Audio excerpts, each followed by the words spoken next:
দিনটা ছিল 26শে এপ্রিল আর আমার বেবি কুট্টুসের 11 বছরের বার্থডে। সো হাই, আমি সুকন্যা আর এটা হচ্ছে আমার বেবি কুট্টুস। চলো ওর বার্থডের মিনি ব্লগটা শুরু করা যাক। যদিও আমি ওর রিয়েল বার্থডেটা জানি না, তাই ওর হোমকামিং ডেটা আমার কাছে ওর জন্মদিনেরই মতো। আর অনেস্টলি বলছি, এটা শুধু একটা বার্থডে না, এটা 11 বছরের একটা ফিলিংস। সালটা 2015। আমি এখনও মনে করতে পারি যেদিন প্রথম আমি ওকে বাড়িতে এনেছিলাম।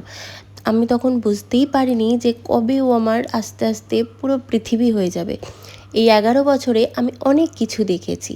ও না ডেকোরেশন খুব ভালোবাসে, আর তাই জন্য আমি ওর বার্থডেতে এই কেকটা হেলদি ওয়েতে বানিয়েছিলাম, ওটস, বানানা আরও কিছু ড্রাই ফ্রুটস দিয়ে। আর কেকটা এত টেস্টি হয়েছিল যে দেখো, ওর মুখ দেখেই বোঝা যাচ্ছে। দাঁড়াও দাঁড়াও, এটা কিন্তু কুট্টুস না, এটা হচ্ছে ভূতু, আমার মেয়ে। আর ও এতটা পেটুক, এতটা খেতে ভালোবাসে যে দেখো, কেক ছেড়ে ও এক বিন্দুও নড়বে না, ঠিক কেকটা পাহারা দিয়ে বসে আছে। কিছুদিন পর ওরও বার্থডে আসছে, তো আমি ঠিক করেছি ওকেও বানিয়ে দেবো। কুট্টুস না ডেকোরেশন খুব ভালোবাসে, ওর চোখ মুখ দেখলে তোমরা হয়তো সেটা বুঝতে পারবে। তাই ওর পছন্দের মতো সব টয়েস আমরা অর্ডার দিয়েছিলাম।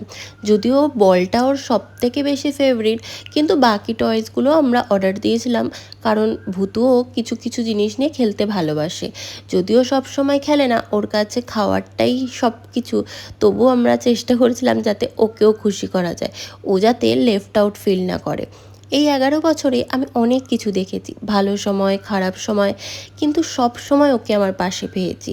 যেহেতু ওদের খাবার নিয়ে অনেক কিছু আমাদের মেনে চলতে হয়, তাই জন্য ওর কিন্তু এই রকম সাদা খাবার ছিল। আর প্রত্যেক বছরে ওই লেগ পিসটা পায়।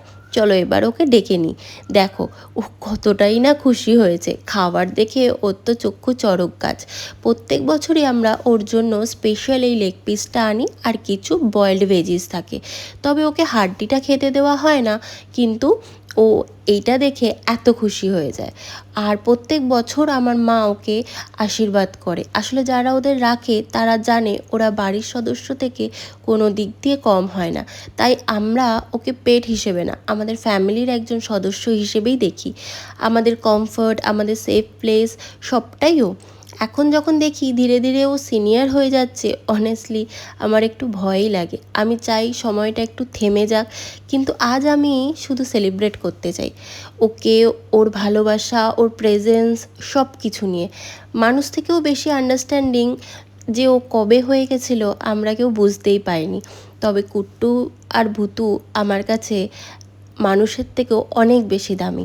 হ্যাঁ, তবে ভূতু অ্যাট লাস্ট একটু কেক খেতে পেয়েছে, কারণ ও এটার জন্য অনেকক্ষণ ধরে বসেছিল। যাই হোক, dear Kuttus, happy 11th birthday to you my baby. Thank you for being my everything. আমি অলওয়েজ তোর সাথে আছি, just like you were for me. তাহলে ব্লগটা এখানেই এন্ড করছি, বাই।